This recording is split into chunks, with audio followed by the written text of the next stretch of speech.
Viridian, The Green Guide, by Clouds. My Head in the Clouds Not Coming Down. Read by Oakshadow 5. Chapter 45. Outrage. Summary. The aftermath of the New Year's attack. He was a literal child. Shooter subconsciously activated his quirk as he yelled, which only made Endeavor glare harder in return, as the flames adorning his hero costume went out. You launched a lethal attack at a goddamn kid. The crime scene was a mess. Vines and thorns were still everywhere. The city had to call in tree trimmers to even begin freeing the survivors, and dozens of rescue heroes had been woken up and called in to help despite the holiday. So far, they had already found 5 casualties from the attack, and those were all people the villain had killed during his initial rampage. It wasn't even starting on the disaster that was the bar fire. The flames had long since gone out, thanks to the combined efforts of Backdraft and the local firefighters, but the smoldering remains of the building were like a mocking testament to Shooter's failure. Somewhere under those ashes was a kid with a whole life ahead of him.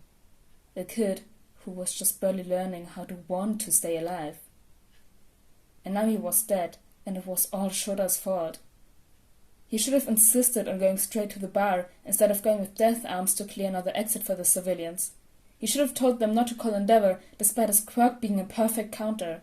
He should have tried harder to get the kids to stop being a vigilante. And now it was too late. This wasn't like when Viridian had disappeared because he broke his arm as a civilian.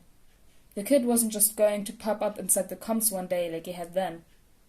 Endeavor had openly admitted to launching a full-strength attack at both the Berserker and the Vigilante, either not thinking or caring about the fact that the fight was happening in a bar. Fuck doing what he had to.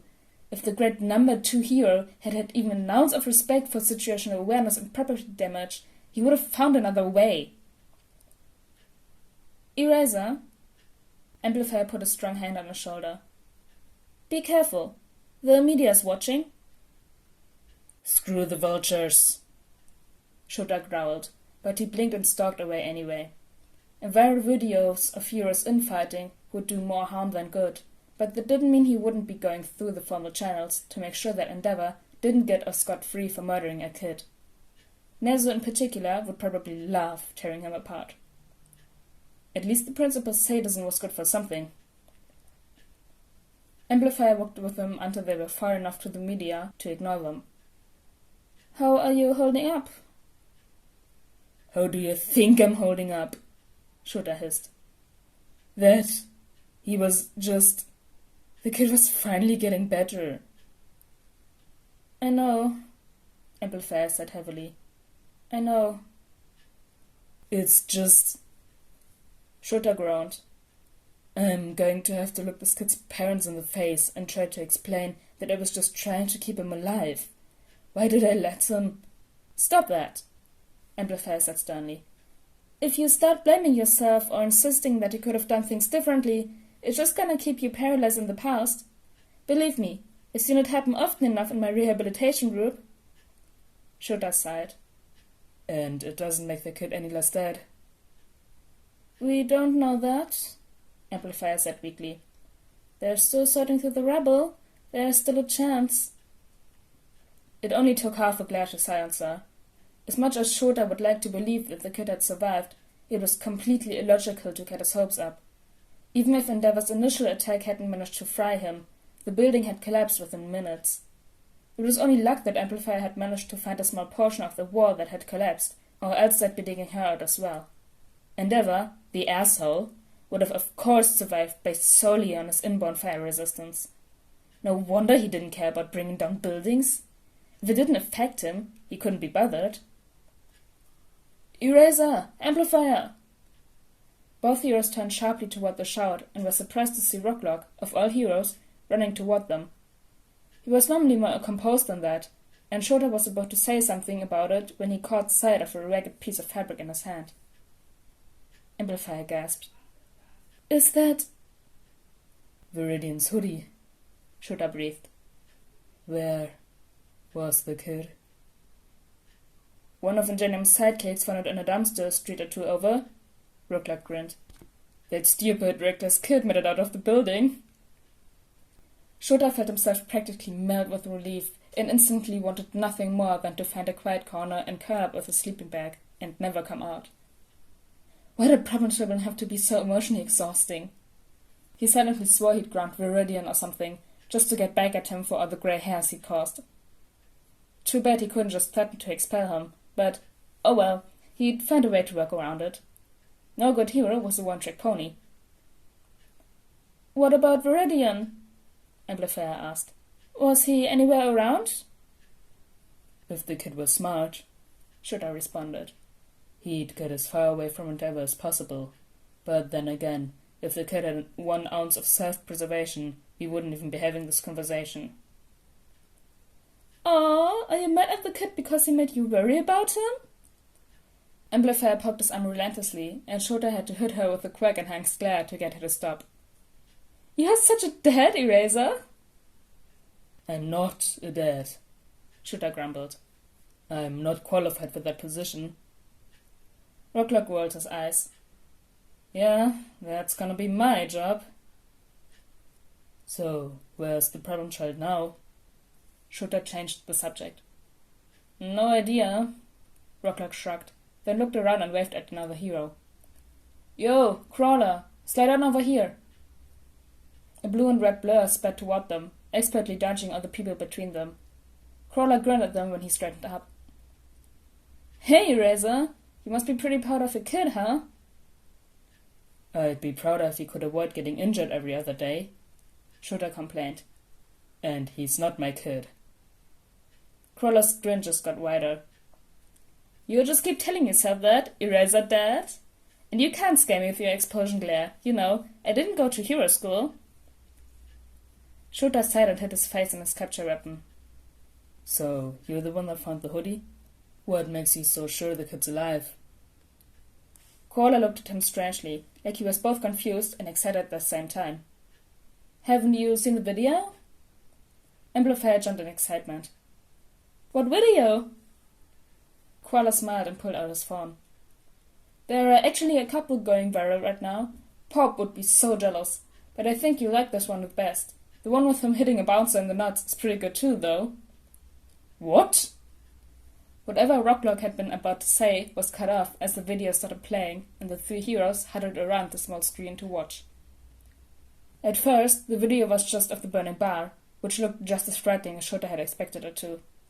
The person behind the camera was freaking out, audibly wondering if anyone was still inside the building when a second voice spoke up. Hey, what's that over there? The camera panned quickly over to focus on a part of the wall that was being blown out. Wait, no. Knocked down by someone inside. After a few moments, the flame started to go down and Shota narrowed his eyes. There was a chance that the white and grey mass spewing from the hole was just smoke that was catching the light at a weird angle, but upon closer inspection, it looked more like the foam that came out of a fire extinguisher. There was a long moment on the video where nothing happened, and the girl recording was just starting to pan away when a small figure emerged in a bloody and torn hoodie, dragging a woman behind him as he led a dozen or so survivors to safety. Wait, Viridian made that hole? Amplifier asked in shock. We just assumed that the wall had collapsed with the heat. Shota couldn't help rolling his eyes. Of course the problem child knocked down a wall to get everyone out. I don't know why anyone's surprised. Kid's probably freaking out about causing property damage right about now, though. The building came down right after, though, Crawler pointed out, confused. Shota sighed. Yeah, the kid might just find a way to blame himself for that too. It's just the way he is. They watched as Viridian turned to go back inside, only to catch sight of Endeavor and Amplifier and freeze. Thankfully, they were looking away from him, so the kid, in a rare act of self-preservation, didn't call attention to himself in any way. The building collapsed and the girl recording spun around to catch that instead. By the time she turned back to where the Vigilante had been before, he was long gone. He's still injured, Shota grumbled, shoulders slumping with relief and exhaustion.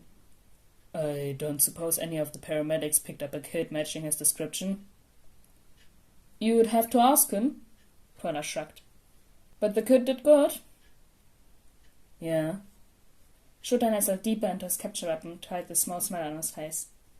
Yeah, he did. Can't help but be a little sad, though, Amplifier remarked. The Green Guide isn't gonna be our little secret anymore. Vigilante crashes New Year's celebration. The new year came in with a bang this morning in Musutafu, as a powerful villain took a city block of partiers hostage with his quirk. Due to various complications surrounding the villain's quirk, the heroes patrolling the area were initially unaware of the attack. Luckily, however, they were not the only defense in the area. A formerly unknown vigilante by the name of Viridian, also known to heroes and police as the Green Guide, or sometimes just the Kid, was caught inside the attack radius and was able to contact the heroes and hold off the villain until they arrived. According to one of the victims, the vigilante's involvement saved a lot of lives, including his own. Yeah, the villain had grabbed me with those crazy weird vines of his, and I thought for sure I was gonna die. If that kid hadn't sliced through the vines and let me escape, I don't know where I'd be. I probably wouldn't be talking to you right now, though. Viridian's attempts to save civilians, however, apparently caught the attention of the villain himself. It was pretty freaky. Aito Ogawa, who was attending Club Ecstasy with a group of friends, told reporters of the experience. At first, it was just funny. This kid in a hoodie comes in claiming to be a vigilante, and we're all like, sure. But then he got a bunch of heroes on the phone, and we're all like, alright man, that's pretty cool, you got connections. That was when the villain showed up. Honestly, I thought we were all gunners. It didn't look like a fair fight at all, but Viridian took out a slingshot and held his own. He kept the villain's attention so we could all get out. It was pretty badass. According to our sources, Viridian, who witnesses initially believed to be newly debuted, has actually been an active vigilante for over 6 months. His first vigilante name, the Green Guide, was given to him by police for his tendency to lead heroes to crimes that normally wouldn't merit much attention, and he graduated to his current name when he started interfering in fights personally. His quirk is currently unknown, but his main weapons consist of a set of metal pipes, a knife, and a slingshot. The green marbles that he uses as ammo are even rumored to be something of a collector's item among the heroes that have tried to capture him. Viridian is still at large after this attack, though he almost wasn't so lucky. The number 2 hero, Endeavor, has come under heavy criticism since this morning's attack due to the excessive force with which he attacked both Viridian and the villain, heedless of the dangers posed by spilled alcohol and of the civilians who had severely limited options when it came to escaping the villain's attack zone.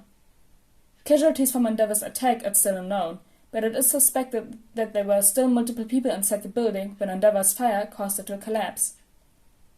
According to the statement made by the number 2 hero's PR team early this morning, the hero was acting on the assumption that both Viridian and the villain posed a clear and present danger to the civilians present, but a few vocal critics are already arguing that it isn't good enough.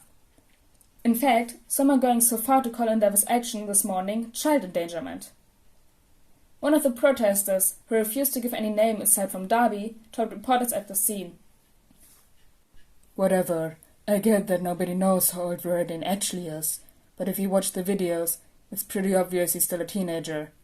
If Mr. Number 2 hero is willing to throw a lethal attack at a child like that, I hate to think what he's capable of doing to his own kids. It remains to be seen how this attack will affect the number 2 hero's standing in the rankings, though analysts are predicting a significant drop in public opinion due to widespread outrage at Endeavor's action. Endeavor himself was unavailable for comment.